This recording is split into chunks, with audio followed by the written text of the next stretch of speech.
Hello my friends and welcome to part 2, Festival of Holidays here at Epcot. So if you were watching part 1, you knew that I just finished meeting all of the princesses of the World Showcase, had some food, saw some of the shows, and now it's time to meet with some friends. It looks like things have only gotten worse here while people are waiting for the candlelight processional. I don't know who the narrator is tonight. I should have probably looked that up so you guys would kind of know. Maybe there's a reason why this is so crazy, but I believe it's always this popular. I really think it just is always this popular. But anyway, it's made getting through American Adventure and World Showcase in general quite a headache. And I'm trying to meet up with some friends and don't know. I'll see them soon, eventually. Hopefully before the sun goes down. So I'm standing in line here at the American Holiday table. And here presenting this for me is actually, you may recognize him, Justin Monorail. It's Justin Monorail. What's up, everybody? It's not just Justin, though. We have the whole crew here. Hi, guys. Hey. So awesome to meet up with all of you, and all at the same time. Last time I had to get my monorails in small doses. Yeah. You are going to get the... We're definitely going to get the gingerbread cookie, and I think we were going to get some of that. You want that smoked ham, right? They got a slow roasted turkey that sounds pretty... Should we just get like one of everything? What is that chocolate pecan tart? I don't know. The smoked ham casserole is the thing that I'm most excited about. Yeah. Well, as is Epcot Festival tradition, our favorite table here. This is a romantic dinner. A romantic garbage top dinner. We call them pass holder table. Oh, yeah?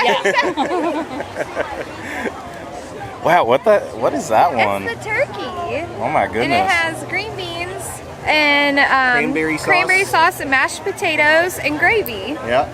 All stacked together. It's a whole Thanksgiving dinner. Yeah. You got your sweet potatoes, you got your ham, which looks mostly fatty, Yeah, no kidding. and a little applesauce on there. Look at that fat. That is basically fatback Yeah, that's that we got right there. Yep. Wow. Can't give away the ham. Chew the fat. Nope. I'll peel it off for you. It's just like gum. This is old school chewing gum. Yeah? This is what, back in my day, you'd go down to the soda fountain, Don't eat that. you'd ask for chewing gum, they give you some of this fat back. Pop it in there, chew it for hours. Okay, cool. Puts hair on your chest. No, I appreciate the way you pronounce things in Spanish because no one does it quite like you. Nobody. Okay, that gingerbread's not bad. Gingery. I just want I like it. Do you recall what episode it was that you were trying to pronounce things in Spanish? Like if somebody wanted to get context on that? Was it? I think it was the episode where we ended up going, was it the one where we went to Haleo and I was trying to say what was on the menu? It may have been that one. Yeah, that one was ridiculous. Well, I don't even try because I know better. I try my best. What can I say? Raised in East Tennessee, we have a certain dialect, and it is very difficult to adapt that to other dialects. Yeah. We do pretty well talking not crazy Southern though, so. Right, until we try to say words like jack-o'-lantern. Oh my god. Wait, yeah, you say jack-o'-lantern, right? Is that it? That's how she says it. I don't know how to pronounce it. It's a jack-o'-lantern. Right? Why is that funny? Because it's not how you say that. It is. All right. Not a watch. Not a watch, that people. is very much not a watch. I do that 5 to 10 times every time. If I don't wear a watch and I put this on my left hand, I will check it for the time. I don't learn my lesson. I need to, if there was like a swear jar, but for checking your magic band for the time, I'd save so much money. So we've ripped off the appendages and now we've created that penis fish that keeps washing up on the shores like in droves. It's our tribute to the penis fish. So we got a nice spread here. We got the schnitzel, the blackcurrant apple cider. Is it Linzer cookie? Linzer cookie. Cool. That's a lot bigger than I thought it would be. Wow. And then the fondue. Cheese fondue. Very nice. As sung about by Train. Remember, don't they mention fondue in one of their songs? I don't know. I no idea. Yeah, me neither. Good. I don't know what he's talking about. Sorry, man. Or you don't want to. That's why I said woo. Woo! Because it shocked me. This is good cheese. It is like a little more pungent than you're expecting for like a fondue. But it's good in a good way. It's like cheesy cheese. How's that schnitzel? This is phenomenal. The schnitzel is on point. Let's see how this pairs with fondue. It's a cider. It's good. I like it. It's got, yeah, it's the currant. Like, it's an interesting flavor. I don't know if it's a great pair with the well does it fondue. pair with the cheese? A little too much. The cheese overpower it. The cheese definitely shines through in that pairing a little bit. What is that? I hear emergency. Yeah, it sounds like an Amber Alert. Look at it. I just heard an Amber Alert sound and everybody pulling out their phone. This is eerie. So I don't think any of that really picked up on what just happened here, but we're standing on the side here by like a trash can, but everybody is over here, was walking by. I guess an Amber Alert went off, and like you just heard it and everybody pulling out their phones like almost simultaneously.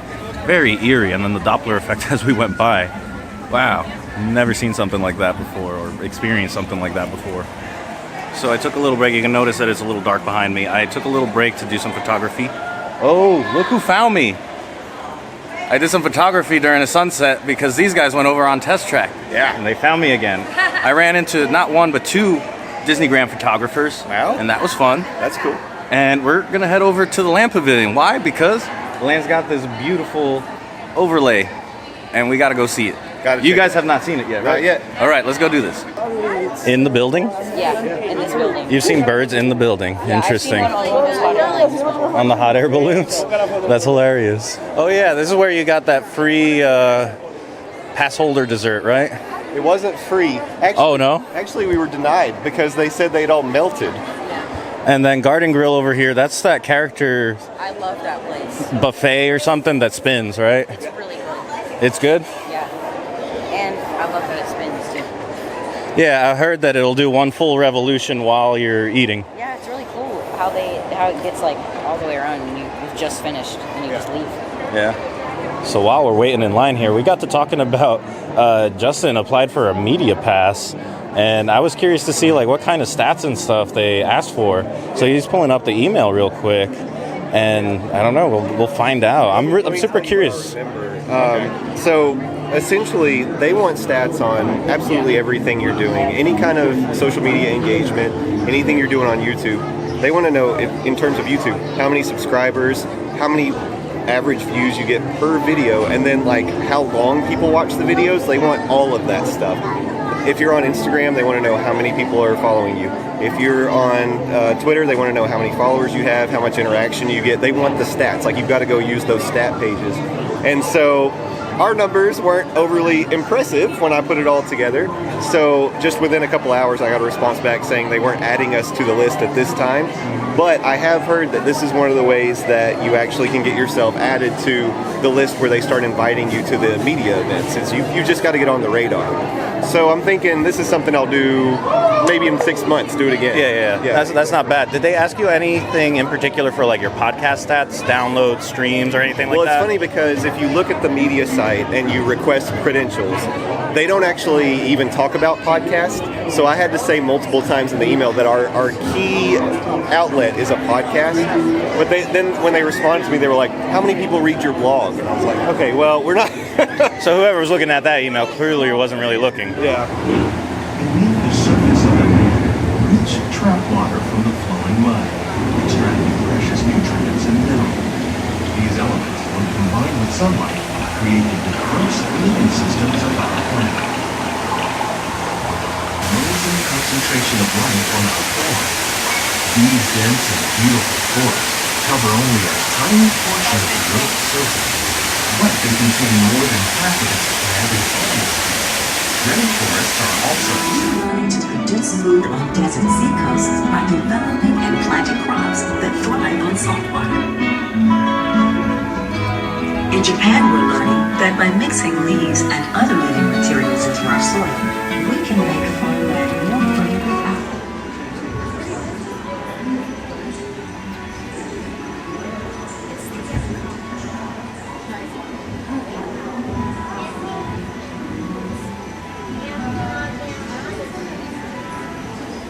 The tropics are home to the greatest diversity of plants on the planet. Many of these, like papaya, bananas, cacao, coffee, and rice, are well known around the world. These are just a few of the edible plants that have been an important source of nutrition for people living in the tropics. Many are rich in vitamins and minerals, while others are well adapted to growing in less than ideal conditions. But fish farming, or aquaculture, accounts for nearly half of all the seafood consumed globally. Tilapia, bass, and catfish, like the ones you see here, are 3 of the more popular crops raised by fish. Is an important goal of research around the world. It smells amazing in here. Some of our best ideas have been inspired by nature, like these fruit and vegetable trees. By growing these ground plants vertically, we can increase yields and better control diseases. These crops taste as good as they look. In fact, we serve more than 15 tons of produce from our greenhouses in restaurants here at the land every year. Using your hand and feet inside the boat, remain seated until the boat completely stops. On behalf of Walt Disney World, we hope you've enjoyed this unique journey through our living laboratory. If you'd like a closer look, then check out the behind-the-scenes walking tour. Hello! So Living with the Land was awesome. It was super like laid back and zen, and yeah, it was very soothing. The smells and the lighting being amazing. It smelled so good going by like the lavender and stuff. I don't know. Yeah. Thanks for inviting me along because I totally forgot that they do an overlay for this.